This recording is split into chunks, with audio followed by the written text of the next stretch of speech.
Hi, I'm Carrie Hunt, NAFCU Senior Vice President of Government Affairs and General Counsel.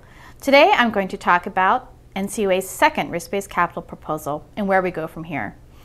First, I want to thank all of you for your support in commenting on the original risk-based capital proposal. As a result of all of your efforts, NCUA has changed large parts of the rule, but we still have a ways to go. As always, we'll be calling you to tell us how this proposal impacts your credit union. Under the revised rule, NCUA estimates that 18 credit unions would be downgraded from well-capitalized and 1 to undercapitalized. And these are significantly fewer numbers than under the proposal.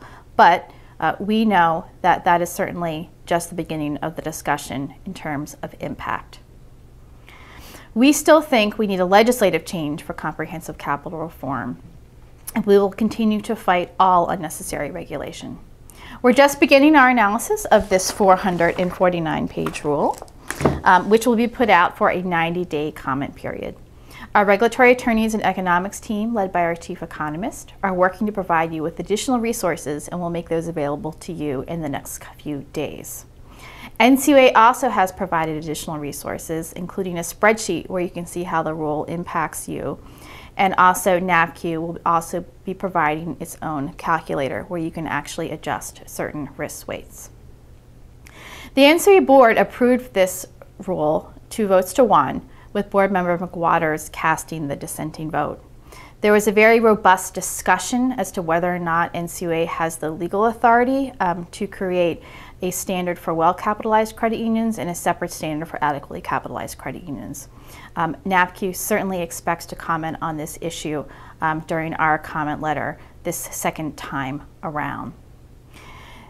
Board member McWaters also discussed a legal opinion letter that NAFCU presented the NCUA relative to the individual minimum capital requirement that was in the original proposal. Under the second risk-based capital proposal, the individual minimum capital requirement has been removed, as NAFCU strongly urged. However, NCUA did clarify that it still has regulatory authority to address capital adequacy through other supervisory powers. NAFCU will be certainly addressing that as well in the second round. In another NAFCU sought change, NCUA removed interest rate risk from its proposed asset risk weights. NCUA has indicated that it will address this in other areas. We certainly expect to see have a better idea of where NCUA is going to go relative to interest rate risk later this year. Risk weightings in this proposal have been significantly revised. For instance, the proposed risk weights for investments in credit union service organizations is now 150%, which is down from last year's proposed 250%. Other risk weights have also been adjusted. But I will caution that not all of these proposed changes align with bank weights. And this is what NAFCU had strongly advocated for. So we'll be closely looking at those to see what the credit union impact will be. NAFCU also urged a lengthy implementation period to give affected credit unions sufficient time to prepare for the rule's full implementation. Under today's proposal, the new requirements would take effect in January of 2019. That's as long as the rule gets finalized by the end of this year. There's potentially could be some wiggle room there if things get pushed back. And of course, that is more than twice the amount provided in last year's proposal.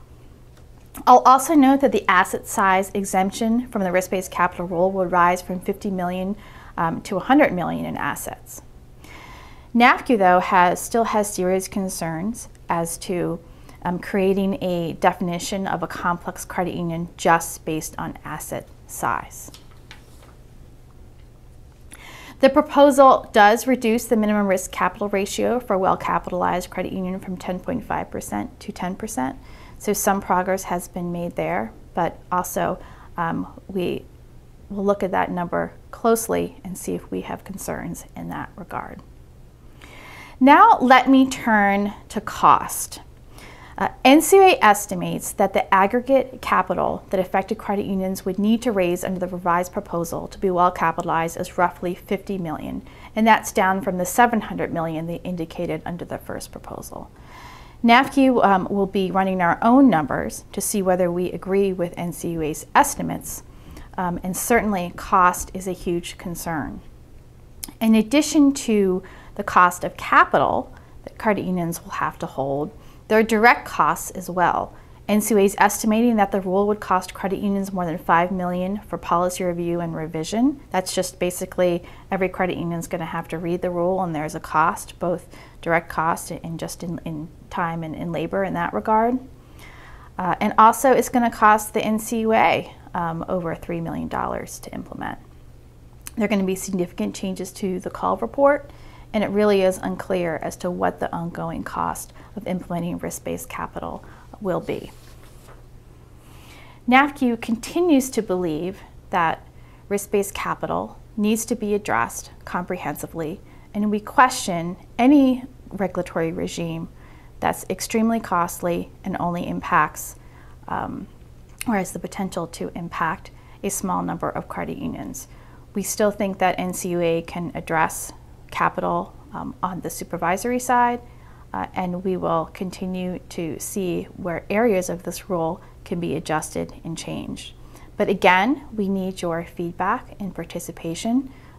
We want to see how this proposal impacts your credit union. Thank you. If you have any questions, always feel free to call me at 703-842-2234 or shoot me an email at chunt@nafcu.org. NAFCU thanks you for your membership, and we will always continue to work for you.